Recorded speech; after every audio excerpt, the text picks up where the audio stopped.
functional and integrative counseling. Let me explain. If they're just performing a workshop for a ton of people who are held hostage by symptoms of trauma, that's number one. Stress, number two. And lastly, the inability to follow through with their intents. They have great intentions and bad follow through. So they're underachieving relative maybe to their ability. After having a whole audience of these people, almost all of them are going for treatment. They're seeing a doctor, a therapist, a psychologist, psychiatrist, somebody to try to get them well. And the one thing that they all had in common, which was inspired me to do this video, is that they really didn't understand, and I mean really hardly anybody understood the nature of the insult that they were suffering. So for example, stress.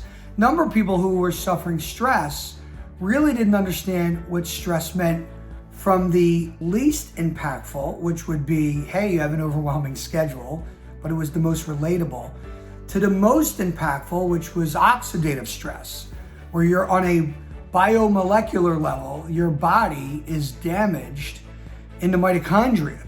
So as I'm presenting what all this means, all these eyes were opening up. People were like, man, I just can't believe it. And the hands are flying. Why is that? Well, how does that work? Why don't I know this?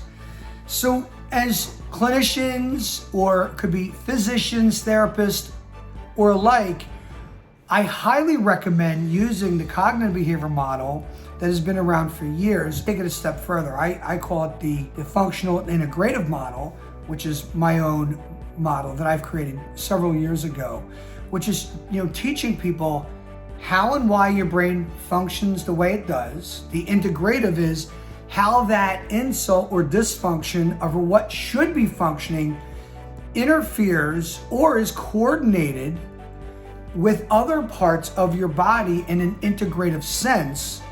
And then lastly, the behavioral piece is, how does that manifest into your performance?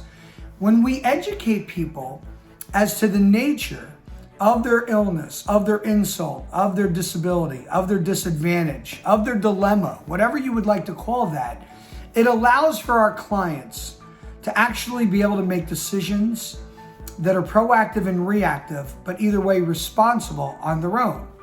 So I'm going to give you an example of this. So one person, and there were many that could relate, suffered really bad trauma from a childhood experience. Someone died, it was horrific, and the person had been seeking help for evidently like 2 or 3 decades. And the one thing that the person was surprised, it's not that it's impossible, but it was very hard for this person to understand, why can't this person just change their mindset and not suffer the trauma that happened in the past?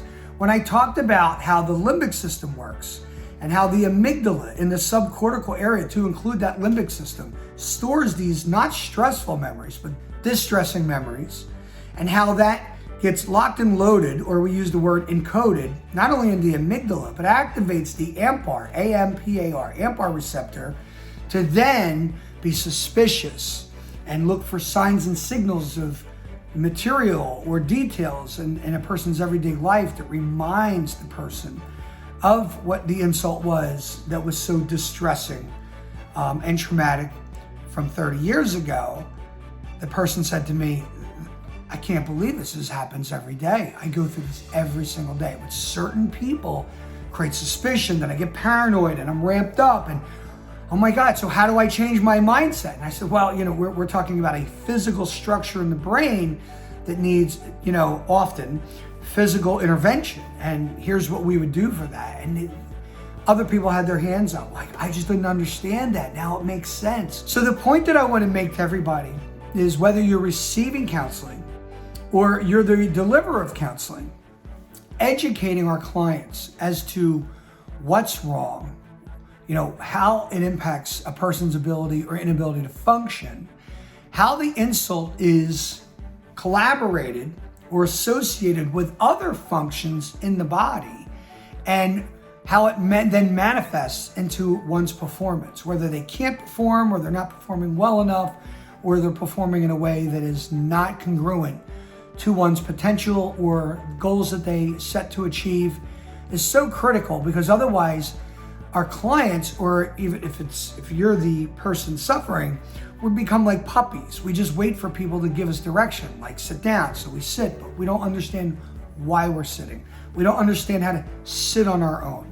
Our goal as clinicians always has to be to build the tools, the techniques, and the knowledge for our clients so they don't depend on us. We want them to, hopefully sooner than later, become independent.